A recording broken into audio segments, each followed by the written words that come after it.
I woke up to a splitting headache. I was snuggled up in bed, a very beautiful bed. It was a sleigh bed. I've always wanted a sleigh bed.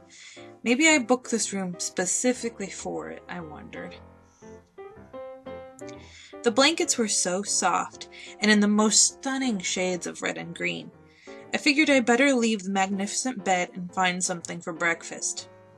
I pulled myself out of bed and went over to the wooden wardrobe. My fingers played around the images that were carved along the edges. Little reindeer and snowflakes were magnificently detailed. I opened the wardrobe and could not believe my eyes. I couldn't help but laugh. This hotel was really sticking on theme. I pulled on the red velvet dress and stuck my feet in the red and white slippers. I opened the door and I immediately got smacked with the scent of gingerbread. Oh, I must be in a bed and breakfast, my stomach grumbling in delight at our choice.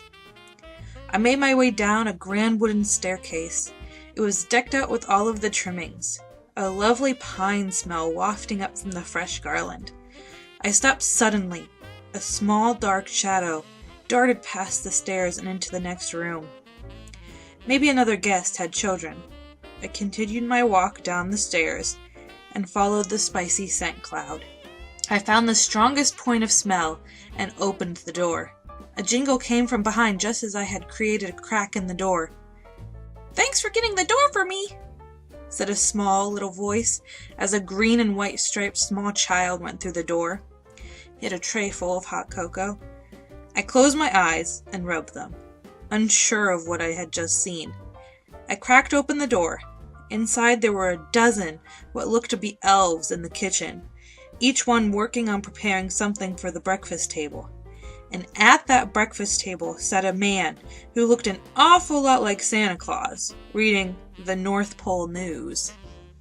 I was about to tell them how immersive their bed and breakfast was when the large man spoke.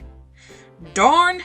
Looks like those reindeer didn't only hit Mrs. Claus last night," he said to no one in particular. "Guess we need to have a more strict no flying after dark."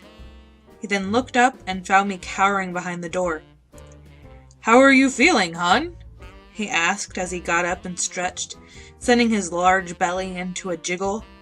I burst out laughing, either from stress or the thought of me finally going crazy. I am not sure.